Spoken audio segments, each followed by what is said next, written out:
The night sky over Seoul glowed with an unnatural purple hue as Director Taiwan Park stood at his office window. His reflection in the glass showed a man who hadn't slept in days, dark circles under his eyes telling the story of endless hours spent analyzing the alien transmission. The holographic display behind him pulsed steadily, projecting symbols that had taken the world's best cryptographers nearly a week to decode. The message was simple, yet terrifying. Submit or be erased. Taiwan's fingers traced the edge of his desk as he remembered the moment the signal first appeared. It had started as interference across all communication channels globally, before resolving into a clear, persistent broadcast that originated from somewhere beyond Jupiter's orbit. The door burst open as Jai Yun-Li rushed in, her tablet displaying incoming data from stations worldwide. Director, we've received confirmation from NASA, ESA, and Beijing Space Command. The message includes a countdown. She paused, catching her breath. 30 days. They're giving us 30 days. Taiwan's office, normally a place of quiet contemplation, now hummed with tension. Screens across the walls displayed real-time data from space monitoring stations across Asia. Each one showed the same thing. Massive objects decelerating as they approached the solar system. How many? He asked, his voice steady despite the gravity of the situation. Initial estimates suggest over 3,000 vessels, each larger than anything humanity has ever constructed. The smallest is roughly the size of Manhattan. Jai-Yun's hands trembled as she pulled up detailed scans. Taiwan reached for the secure phone on his desk, a direct line to the president. As his fingers hovered over the keypad, a memory flashed through his mind. His grandfather's stories of the Korean War, of how quickly life could change when conflict arrived at your doorstep. But this was different. This time, the entire human race stood on the brink. Alert all regional commands, he ordered, his voice echoing in the now silent room. Begin Protocol Omega, and get me a secure line to the Defense Ministry's Special Projects Division. Jai-Yun nodded, her fingers flying across her tablet. Around them, the building came alive as emergency protocols activated. Red warning lights began to pulse in the corridors, and the sound of hurried footsteps echoed through the normally quiet halls. The secure phone buzzed, not an incoming call, but a message. Taiwan's eyes widened as he read it. Jai-Yun, look at this. He turned the display toward her. The message contained just 3 words. AEGIS is ready. Outside, the purple glow intensified, and citizens of Seoul began pointing their phones skyward, recording the phenomenon. Social media exploded with theories and speculation, but none came close to the truth. In his office, Taiwan watched as new data poured in. The alien fleet's trajectory was clear now. They were headed straight for Earth. Calculations showed they would arrive exactly when their ultimatum expired. Sir, Jai-Yun said, her voice barely above a whisper, what do we do? Taiwan straightened his tie and picked up the secure phone. We prepare. Humanity won't go quietly into the night. He dialed the president's number, knowing that the conversation he was about to have would set in motion events that would reshape human history. As the phone rang, he looked once more at the mysterious message about AEGIS. Whatever it was, he hoped it would be enough. The alternative was unthinkable. The purple light outside pulsed once more, and for a moment, the entire city of Seoul fell silent, as if the very air held its breath. Humanity's greatest test was about to begin. And in that moment, Director Taiwan Park stood at the center of it all, ready to face whatever came next. The phone clicked as the president answered, and Taiwan spoke the words he'd hoped never to say. Mr. President, we are no longer alone, and we are running out of time. The United Nations General Assembly Hall buzzed with tension as Defense Minister Jin Ho Kim gripped the edges of the podium. Through the large windows, the strange purple glow that had haunted the skies for days cast an eerie light across the faces of world leaders. We have 23 days, Jin Ho announced, his voice cutting through the murmurs. 23 days before an alien armada arrives with the intention to either enslave or destroy us. He paused, letting the gravity of his words sink in. The chamber erupted into chaos. Representatives from 100 nations shouted over each other, their voices a cacophony of fear and anger. Some demanded immediate surrender, others called for nuclear preparation, and a few simply sat in stunned silence. Among the chaos, a figure in a crisp military uniform made her way toward the podium. Colonel Sun Mei-Kang carried herself with quiet confidence, her tablet containing humanity's greatest secret. As she approached Jin-Ho, the defense minister nodded and stepped aside.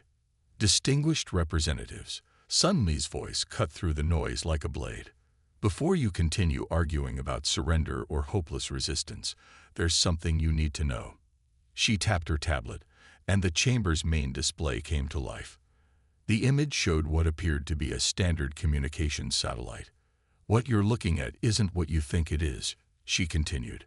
20 years ago, a group of scientists made a discovery that changed everything. We've been preparing for this moment ever since. The display shifted, showing a complex network of satellites orbiting Earth. Project AEGIS isn't just a defense system. It's humanity's hidden sword. Those communication satellites you've all been using. They're weapon platforms disguised as ordinary technology. A stunned silence fell over the assembly. The Russian representative stood first, his face red with anger. You're telling us you've militarized space. This is a violation of countless treaties. Sun Mi smiled slightly. No, Ambassador, we haven't militarized space. We've protected humanity. Each of these platforms contains technology that makes our most advanced weapons look like children's toys. She brought up another display, showing technical specifications that made several military officials gasp. The alien fleet approaching us. They think they're facing a primitive species that barely managed to reach its own moon. They have no idea what's waiting for them. The Chinese representative stood next. Why weren't we informed? Why wasn't this a global initiative? Jin-Ho stepped forward again. Because humanity needed to appear vulnerable. Our observers detected alien probes years ago. If we had revealed our true capabilities then, they would have approached us differently, perhaps with weapons we couldn't counter. The chamber erupted again, but this time with questions rather than panic. Sun Mi raised her hand for silence. The satellites are linked to quantum computers buried deep within multiple continents. Each nation in this room has one, though you never knew what they were. Your country's best scientists have been unknowingly contributing to this project for years, thinking they were working on separate research initiatives. She brought up a final display, a simulation of the system in action. The assembly watched in awe as the demonstration showed the defensive network's capabilities. We don't need to surrender, Sun Mi concluded. We don't need to fight. We just need to wait. Let them come with their ultimatums and their threats. Let them think we're weak. When they make their move, humanity will show them exactly how wrong they were. As she stepped away from the podium, the purple glow outside intensified momentarily, as if in response to her words. The assembled leaders began discussing this new information in hushed, urgent tones. Jin-Ho watched as Sun Mi made her way back to her seat. The young colonel had just changed the course of human history, and most of these leaders didn't even realize it yet. In 23 days, humanity would either prove itself ready for the galaxy at large, or... He pushed the alternative from his mind. The satellites above continued their silent vigil, humanity's guardians hiding in plain sight, waiting for the moment to reveal their true nature to an unsuspecting universe. The fluorescent lights flickered in the underground laboratory as Dr. Yamhe Choi stared at his monitor in disbelief. It was 2005, and he had just witnessed something impossible. The particle accelerator behind him hummed quietly, but the data on his screen screamed of revolution. A new quantum particle, one that shouldn't exist, had just made itself known. "Hajun," he called out, his voice echoing through the concrete corridors. "Hajun, you need to see this." Dr. Hajun Baek rushed in, coffee cup still in hand. The younger physicist had been working with Yonga for 3 years, and he'd never heard such excitement in his mentor's voice. "What am I looking at?" Hajun asked, leaning over Yongha's shoulder. The screen showed wave patterns unlike anything in known physics. "The impossible," Yongha whispered. "A particle that can exist in two states of matter simultaneously, while maintaining quantum coherence at room temperature." His hands trembled as he pulled up more data. "Do you understand what this means?" Hajun's coffee cup slipped from his fingers, shattering on the floor. "It means everything we know about energy manipulation is wrong." The two men worked through the night, running test after test. Their small lab, buried beneath a nondescript office building in Seoul, had just become the birthplace of humanity's greatest technological leap. Over the next months, they refined their discovery. The particle, which they named the Choi-Back quantum bridge, could transfer enormous amounts of energy without loss. More importantly, it could convert matter to energy and back again with perfect efficiency. 1 year into their research, the military found them. But instead of shutting them down, they received an unexpected offer. General Minho Kang had a vision, a defensive system that could protect Earth from any threat, even ones they hadn't met yet. "We've detected something," the general had told them, spreading classified photos across their desk. "Objects at the edge of our solar system, watching us. We need to be ready." The project grew. Their small lab expanded into a vast underground complex. Teams of scientists joined them, each working on different pieces of the puzzle without seeing the whole picture. Yongha and Hajun remained at the heart of it all, turning their discovery into something that could save humanity. 10 years in, they successfully tested the first prototype. In a secured facility deep in the mountains, they converted a tank into pure energy and reconstructed it perfectly 100 meters away. The implications were staggering. "We can't just build weapons," Hajun had insisted during one late-night session. "We need to hide them in plain sight." That's when the satellite program began. Each launch appeared routine. Weather satellites, communication relays, scientific instruments. Nobody suspected they carried the most powerful weapons ever created. Now, 15 years after that first test, their network was complete. Hundreds of satellites orbited Earth, each capable of channeling enough energy to vaporize a small moon. The control systems were distributed across multiple continents, buried in underground bunkers disguised as research facilities. Yongha stood at his old workstation, now gray-haired but still sharp. The same screen that had shown him the impossible particle now displayed the alien fleet's approach. Hajun worked beside him, both men monitoring the systems they'd spent their lives creating. "Do you think they know?" Hajun asked, not looking up from his calculations.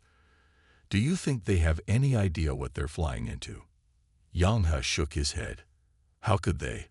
We've hidden everything in plain sight. To them, we must look like children playing with radio waves and chemical rockets." The purple glow from the aliens' warning signal filtered through even their underground windows. Above them, innocuous-looking satellites continued their orbits, carrying within them the power to reshape reality itself. 20 years, Yongha murmured, touching the screen where the first particle had appeared. 20 years to prepare for this moment. He looked at his old friend. "Let's hope it was enough time." Hajun nodded, and they returned to their work. In a few weeks, the universe would learn that humanity's greatest strength wasn't in what they showed, but in what they had hidden away, waiting for the right moment to reveal their true power. The massive command screen at Space Defense Headquarters lit up with thousands of warning signals as the alien fleet materialized near Mars.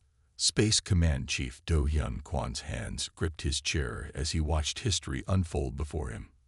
The purple glow that had haunted Earth's skies for weeks intensified, bathing the command center in an otherworldly light. Multiple hyperspace signatures detected, Narration announced, her voice steady despite the tension. 3,217 vessels, varying in size from 1 to 10 kilometers in length. They're arranging themselves in attack formation. Do-hyun nodded, watching as the massive ships took position. Earth's disguised defense satellites tracked every movement, though their true nature remained hidden from the alien armada. "Send the greeting package," he ordered. The message, prepared weeks ago, contained peaceful intentions in every known mathematical and symbolic format humanity could devise. Minutes passed in tense silence. Then the main screen flickered to life. The alien commander appeared, its form both beautiful and terrifying. Multiple eyes arranged in a crown-like pattern surrounded a central face that seemed almost crystalline in structure. "Primitive species," the alien spoke, its words translated through advanced AI systems. "Your time of isolation ends.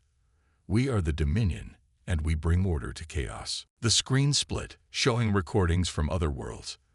Do-hyun watched as civilizations far more advanced than Earth fell before the Dominion's might. Cities crumbled, ships burned, and entire species knelt in submission. Mayray's hand found his shoulder. "Sir, they're broadcasting this across all frequencies. Every television, phone, and computer on Earth is receiving this." The alien commander continued, its voice filled with cold certainty. "You were given the chance to submit willingly. Your defiance has been noted. Now, witness the price of resistance." One of the smaller alien ships moved toward Mars. A beam of energy lanced out, and before humanity's horrified eyes, Mars moon Phobos simply ceased to exist.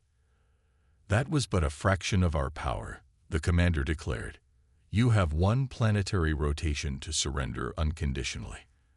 After that, we will begin removing your cities one by one until submission is achieved." The transmission cut off, leaving the command center in stunned silence. Do-hyun looked at the tactical display, noting how the alien ships had positioned themselves perfectly to strike Earth's major population centers. "They're so certain," Myray whispered, "so absolutely convinced of their superiority." Do-hyun allowed himself a small smile. Pride comes before the fall. He pressed a button on his console, connecting to the secret facility where Doctors Choi and Baek waited. "Begin charging the AEGIS network. Full power to all satellites." Around Earth, hundreds of seemingly innocent satellites silently awakened, their true nature still hidden from the alien sensors. The greatest trap in human history was about to be sprung. "Sir," Myray called out, "we're receiving reports of panic in major cities. Should we reveal our defensive capabilities?" Do-hyun shook his head. "Let them think us helpless for a few hours more. Sometimes the best weapon is an enemy's overconfidence." He stood, walking to the massive window overlooking Seoul. The alien ships were visible now, dark shapes blocking out the stars.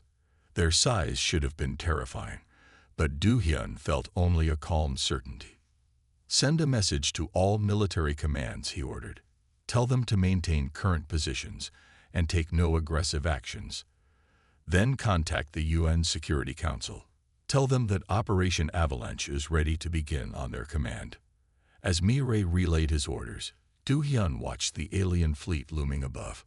In a few hours, they would learn that humanity's apparent weakness was its greatest deception. The trap was set, the bait taken. All that remained was the moment of revelation, when humanity's hidden sword would finally reveal its edge. The bunker beneath the Blue House hummed with activity as President Min-soo Ryu stood before the global broadcast system. 15 minutes remained until the alien's deadline expired. The weight of humanity's future pressed down on his shoulders as he adjusted his tie one final time. "Are we ready?" he asked, looking at Defense Coordinator Hae-jin Park, who sat at the AEGS control station. "All systems charged and locked, Mr. President. The satellites are maintaining their disguise perfectly. They still think we're defenseless." Min-soo nodded and stepped before the camera. The red light blinked on, and his image broadcast to both Earth and the alien fleet above. "To the commanders of the Dominion fleet," he began, his voice steady. "We have witnessed your power and understand the consequences of our choice. However, Earth has always been home to those who value freedom above life itself. We will not surrender. Hai-Jin watched her displays as the alien ships reacted to the transmission. Energy readings spiked across their fleet as weapon systems powered up. The alien commander's response came instantly, its crystalline face filling the screens. Your species' stubbornness exceeds its wisdom. You have seen our might. You have witnessed the fate of those who resist. Yet you choose extinction. We choose freedom, Minsu replied. Even now, we offer you peace. Leave our solar system, and we can begin diplomatic relations as equals. The alien's laughter echoed through the bunker, a sound like breaking glass. Equals? You are children playing with simple machines. Your most powerful weapons couldn't scratch our smallest vessel. Hai-Jin's hand moved to the AEGIS activation panel, fingers hovering over the quantum-locked controls. Around Earth, hundreds of satellites silently tracked their targets, waiting for the command that would reveal their true nature. This is your final warning, the alien commander declared. Kneel or watch your cities burn. Min-Su straightened his back, looking directly into the camera. Humanity has a warning for you as well.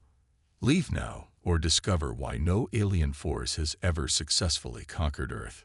The alien commander's multiple eyes blinked in sequence. You dare threaten us? Your arrogance seals your fate. Watch now as we...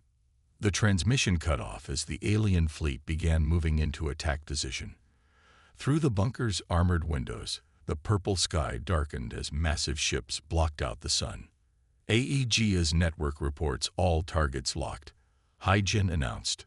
Quantum field generators at full power, waiting for your command, Mr. President. Min-Su walked to the control station, looking at the displays showing the alien fleet's formation.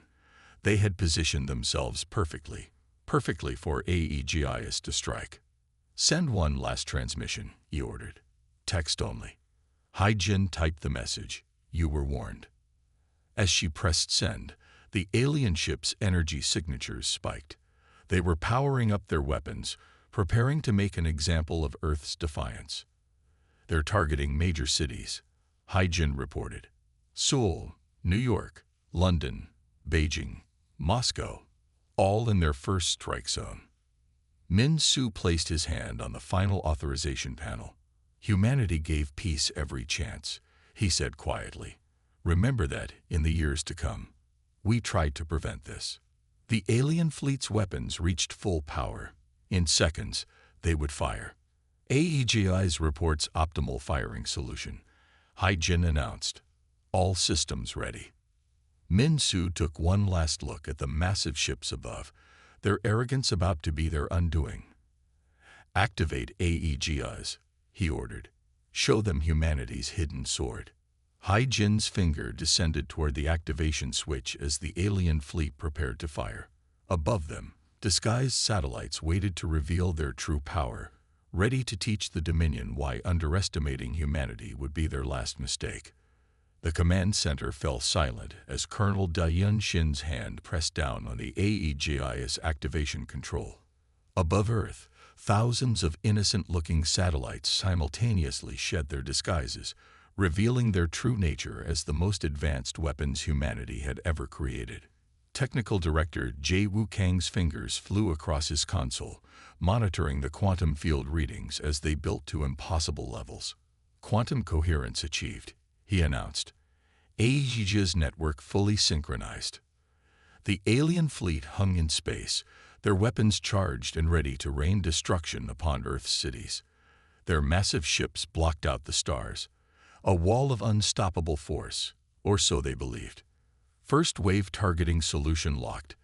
Da-Yun called out, initiating primary sequence. The AEGS satellites pulsed with energy that defied conventional physics. Quantum fields rippled through space, invisible to normal sensors, but devastating in their effect. The first wave hit the alien fleet's forward elements. Jay Wu watched in amazement as the front line of alien ships simply vanished. No explosions, no debris. They simply ceased to exist, converted to pure energy, and scattered across space-time. Second wave engaging, Da-Yun announced, her voice steady despite the historic moment unfolding before them. The remaining alien ships began to react, their formation breaking as they realized something was wrong.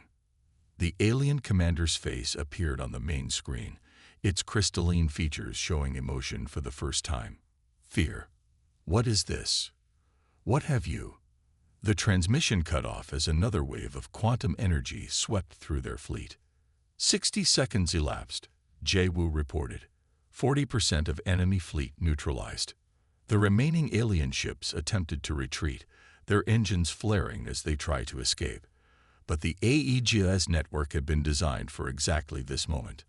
Quantum fields surrounded the fleet, trapping them in a web of energy that defied their understanding of physics. They're attempting to open hyperspace windows, Dae-yun observed. Engaging containment protocols. The satellites adjusted their fields, preventing the aliens from escaping. Ship after ship disappeared, converted to energy by weapons they hadn't believed possible from such a primitive species. 2 minutes elapsed. Jae-woo called out. 80% of enemy fleet neutralized. The last few alien ships clustered together, their shields combining in a desperate attempt to survive. Their final transmission broadcasted across all frequencies. We surrender. Please. We. Dae-yun's finger pressed down on the final sequence. Too late, she whispered. The remaining ships vanished in a flash of quantum energy. Above Earth, the AEGS satellites returned to their disguised state, once again appearing as harmless communication relays and weather monitors. 3 minutes, Jae-woo announced to the silent command center. Complete neutralization of enemy forces achieved. Dae-yun stood from her control station, looking at the now empty tactical display. Confirm all readings, she ordered. I want every sensor record analyzed. Make sure none of them escaped. The command center burst into activity as technicians began their analysis. Jae-woo approached Dae-yun, his tablet showing the final data streams from the AEGIS network. It worked exactly as designed, he said quietly. 20 years of preparation. And it was over in 3 minutes. Dae-yun nodded, watching as the purple glow that had haunted Earth's skies finally faded. Send word to the president. The threat has been neutralized. Earth is safe. Above them, the stars became visible again, no longer blocked by the alien fleet that had threatened humanity's existence. The AEGS satellites continued their silent orbit, humanity's hidden sword waiting for the next time it might be needed. The grand chamber of the Galactic Council hummed with anticipation as Ambassador Ji-hoo Lee adjusted his formal attire. The massive hall, filled with representatives from 1,000 worlds, had never before seen a human delegate. Beside him, Dr. Soo Min-yoon organized her presentation on recovered Dominion technology. The species that destroyed our enforcement fleet stands before us, announced the council elder, their multifaceted eyes studying Ji-hoo intently. Explain yourselves. Ji-hoo stepped forward, his voice clear and confident. We come not as conquerors, but as protectors. The Dominion's assault on Earth revealed a darker truth. They had been systematically conquering developing civilizations across the galaxy. Su-min activated her holographic display, showing the data recovered from the Dominion ships. Their records detail the subjugation of over 30 young species, worlds that could have brought new ideas, new perspectives to the galactic community, all forced into servitude. The council chamber erupted in murmurs as images of conquered worlds appeared, species after species, their unique cultures and potential stripped away by the Dominion's quest for power. But how? A crystalline being asked. How did such a young species defeat the most powerful fleet in known space? Jae-hoo smiled. By understanding that true strength lies not in showing power, but in knowing when to hide it. 20 years ago, we detected their probe ships. Instead of revealing our advances, we played the role they expected. A primitive species barely reaching for the stars. Su-min brought up technical specifications of the AEGIS system. Our quantum field technology surpassed anything they had imagined possible. They never considered that our simple satellites could house such power. And now, The council elder asked, "What does Earth want from the galaxy?" "We want to protect," Jihu declared. "We've identified 17 developing civilizations within Dominion territory, species on the verge of spaceflight, of joining the galactic community. We propose establishing a protection zone around these worlds." The display showed Earth's planned defensive network. AEG's satellites, now improved with recovered alien technology, would guard these young civilizations as they grew into their potential. "You would take on such responsibility?" Another council member questioned.